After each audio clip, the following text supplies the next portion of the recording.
I'm Corky Coker, and I have been around collector cars my whole life. I've been raised in the old car hobby. I love the European cars, the Model Ts, the hot rods, the race cars, the vintage bikes, the antique trucks. I just dig it. But you know what's better than that? Is the people in the old car hobby. They are the best. Sometimes the road less traveled takes you where you need to go.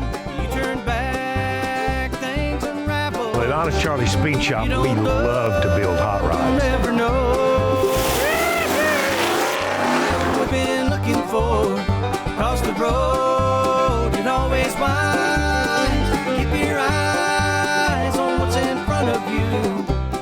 You just don't know what you might find. Every car here in the Coker Museum has a story, and every story has a good ending.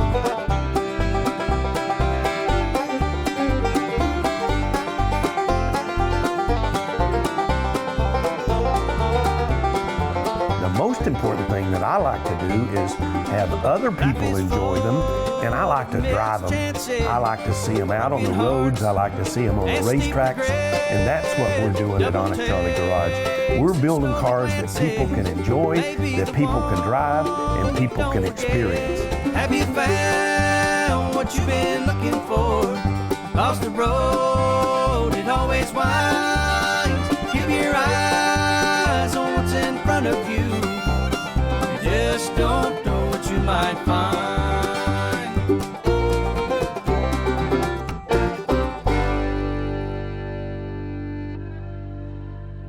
Okay, it's a busy week at Honest Charley Garage. It is the Chattanooga Motorcar Festival, and today is Monday. Cars start coming in on Wednesday and Thursday. We have moved cars from the museum, from the Coker Museum, out into the shop.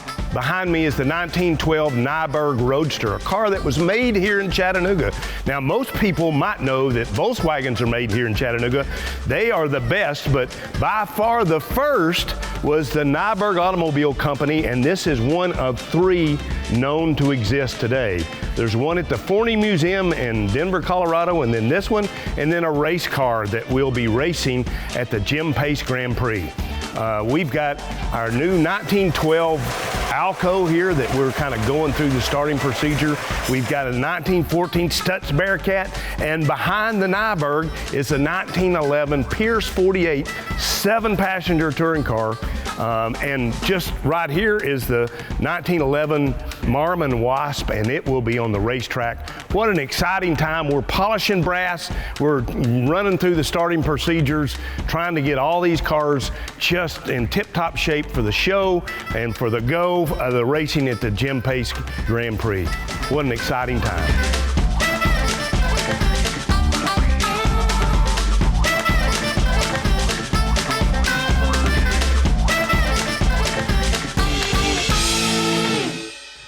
So in 1911, most all of the cars of that period up till about 1915 are considered brass era cars. Whether or not you can tell it or not, this radiator is completely brass.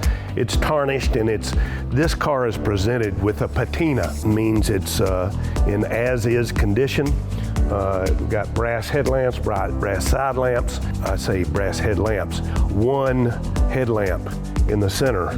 This car will be driven on the track in the Jim Pace Grand Prix at the Chattanooga Motorcar Festival, and on Sunday at the concourse, it will be displayed at the concourse in as-is condition, but you don't go to many concourses and see a 1911 Type 35R Mercer Raceabout. They're amazing cars. So, gas line's on, boss switch on.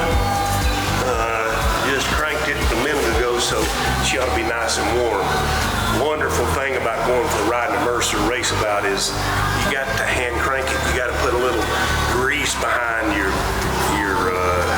enjoyment. A little elbow grease, a little arm crank.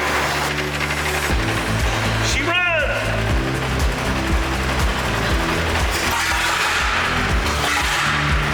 On the ride. nothing better to drive in a brass era car than a Mercer Raceabout. They're light, they're nimble. The Roebling family up in Roebling, New Jersey, Trenton, New Jersey, made some of the finest cars ever in the 1911 to 1914 era. And the T-head, 4 3/4 by 5 inch bore and stroke, 2,300 pounds. The Mercers did not come with starters or batteries. All of the stuff to make a car charge, they ran on magneto, hand cranked only, light, nimble, shifts perfectly on 34x4 clincher tires.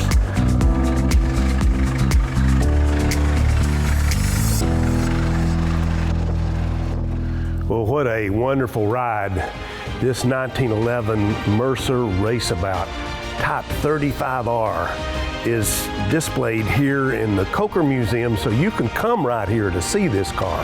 This portion of this episode also is brought to you by Hagerty Drivers Club. Here at the Coker Museum in Honest Charley Garage, we made these wood wheels. It's an amazing car, probably one of my most favorite cars in the museum, and I only say that because this is the one I drove today. People ask me that all the time. Which is your favorite car? Well, it's the one I'm driving that day, of course. Today, my 1911 Mercer Raceabout Type 35R is aluminum over wood, lightweight, just an amazing car. I often describe this 1911 Mercer Raceabout as a 100-mile-an-hour car for 1911. There were a couple of them in the first Indy 500 that competed there at Speedway, Indiana in 1911. It was won by the Marmon Wasp, one of those right here also, but amazing car. Come see us at the Coker Museum and you can see all things Mercer Raceabout 35R, 108-inch wheelbase, amazing car. This episode of Corky Coker's Honest Charley Garage is brought to you by the Coker Museum. We love to share the Coker Museum, especially with people with their most important dates of their lifetime, like wedding receptions or like promotions and Christmas events. The Coker Museum is the place to come. You can help support our show by joining the Hagerty Drivers Club. It includes a subscription to our award-winning magazine, unlimited access to our valuation tool, 24/7 roadside assistance with flatbed towing, free classified listings, exclusive coupons and offers, and VIP perks to select Hagerty events. Get more information at hagerty.com/HDC.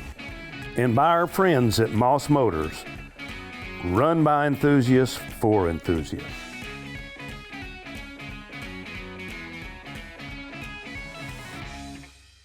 So we took the front end off and Moss sent us a front end kit. We sandblasted our front end, painted it. Our painter here is Jason Sane. He does all of our painting and detailing. We have a paint booth here on the site at Honest Charley, which has been very helpful in the process. This Jag XK150 needed new front end bushings. All the bushings were dry rotted. The sway bar bushings, you could see straight through them. The bushings on the control arms, you could move those, they'd flop around. They were loose. They'd been on there for decades, I'm sure, and they're about time due for a change.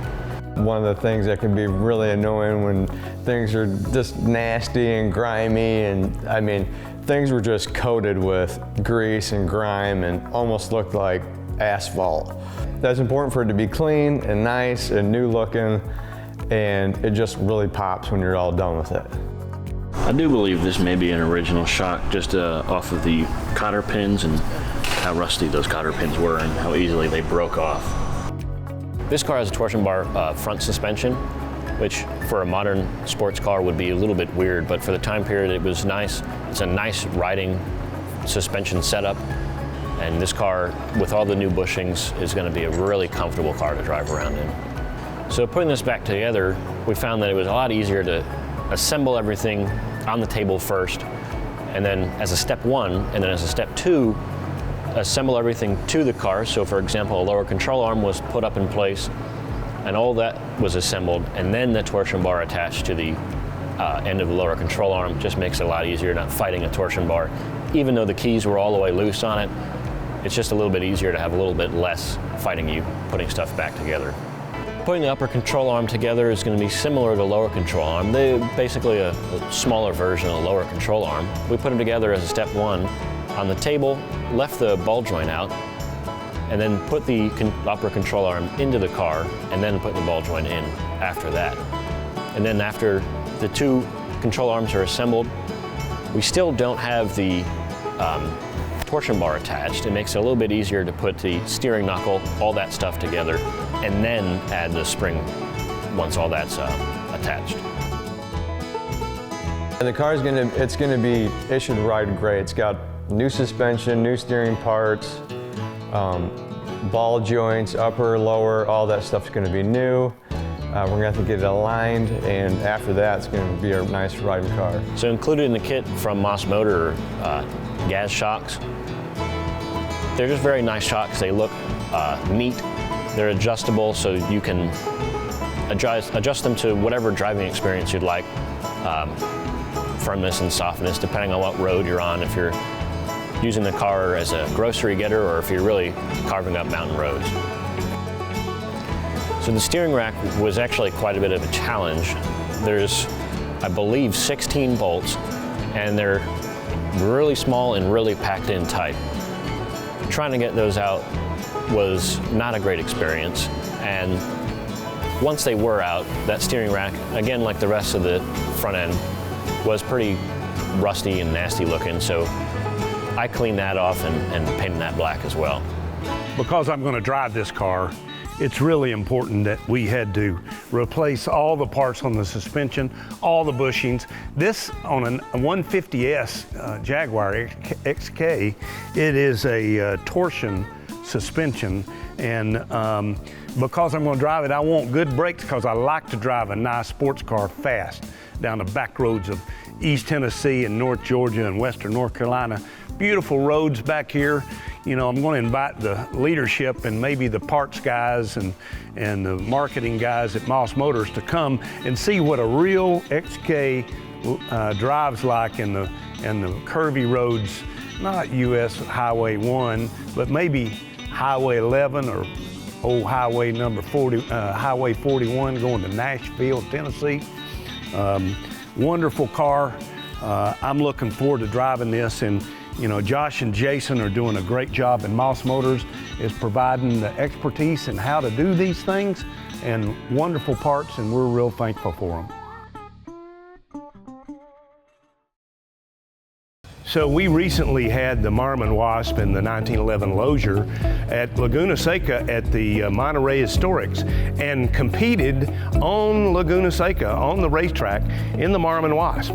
And because it did so well and created such a stir with the crowd, because it's an iconic car with racing, it's an exact replica of the winner of the first Indy 500 in 1911. Of course it had to be at our wheel-to-wheel racetrack, the Pace Grand Prix in Chattanooga. So this car, we've already checked the points. We had some points that were closed, and our man Keith Brown is back from his little visit to the doctors, and he has got this car up and running. It is ready for the Pace Grand Prix on the racetrack. The Lozier will be in here in the shop in just a minute.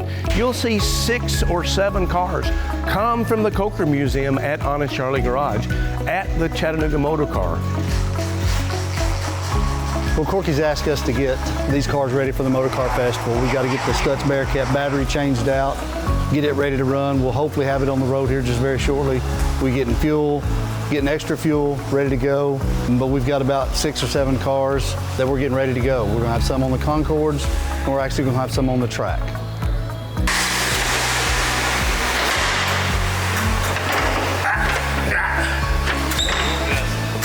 Get a little fuel.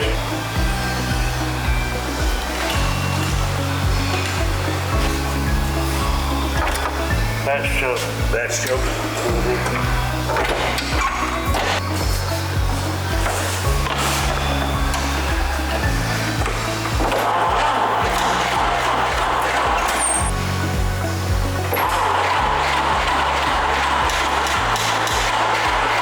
What's up, bro?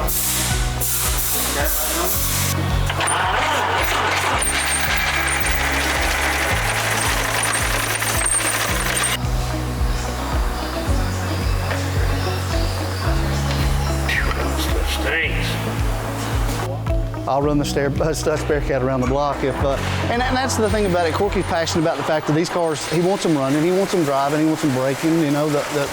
So in order to do that, you got to put them out there. So, and that's what we'll do. You know, Richard and I will jump in these cars. If Keith's here, normally he's working on them or something, he'll jump in them. But Richard and I have kind of, since Laguna Seca, become somewhat of a pit crew as well. So we actually kept the cars running through Laguna Seca, and I hope we can do the same during the motor car. Yeah, we're looking forward to getting back out on the track. We're going to pull a few more cars out than we had out in California, it being, you know, here at the hometown. Yeah, I believe we're going to be pulling Corky's Mercer out, the Overland, the Nyberg, of course, obviously the Marmon Wasp and the Lozier, so we should have a pretty good lineup for competition.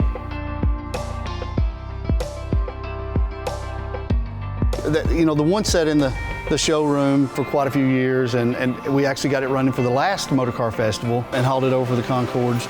And then the other Nyberg race car. Corky actually loves driving that thing. I haven't gotten to drive it yet, so maybe we'll get the opportunity today to sneak that thing out and see what it does.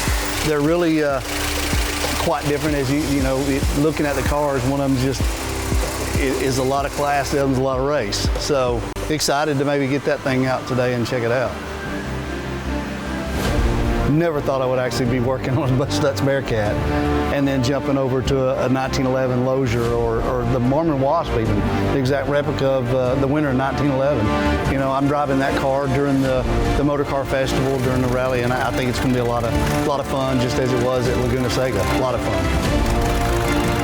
And that was one of those things, you know, you go up and you mark off, even though you didn't have that probably at Laguna Seca on your checklist, you go up and you check that one off to move forward for the next. And it's here in our hometown, so we get to, you know, be involved in that with Meekum as well. And those guys that have put this thing together, you know, it's pretty exciting that Corky's, you know, one-on-one with those guys and right there in the middle of every bit of it.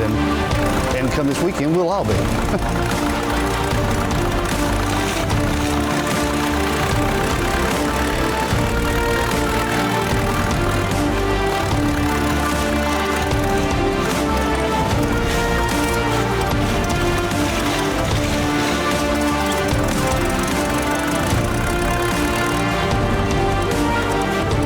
So it turns out on the way over to the Motor Car Festival, we were all following in line driving, and the car got up to about 20-25 miles an hour, and then something happened with the steering.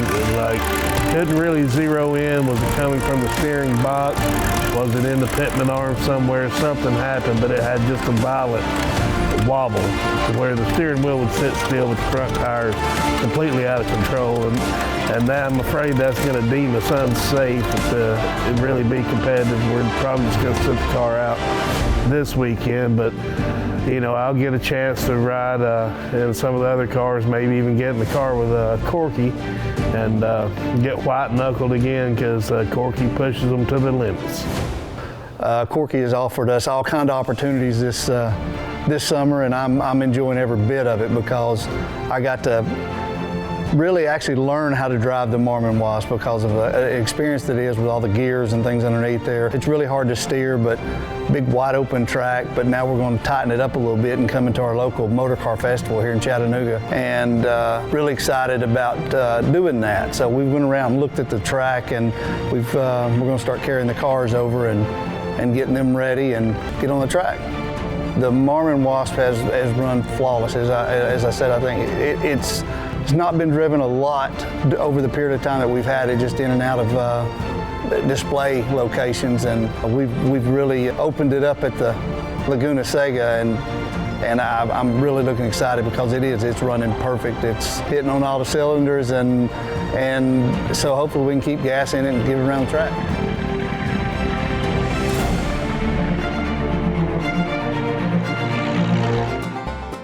Next week we'll be back at Chattanooga, Tennessee at Honest Charley Garage. The race cars are coming back. The brass cars got to get out and polish. Have you ever polished the brass on a 1911 Pierce Arrow or 1912 Alco? It's a lot of work. We've got a lot of stuff to do to get ready for the Chattanooga Motorcar Festival. I'm tired already.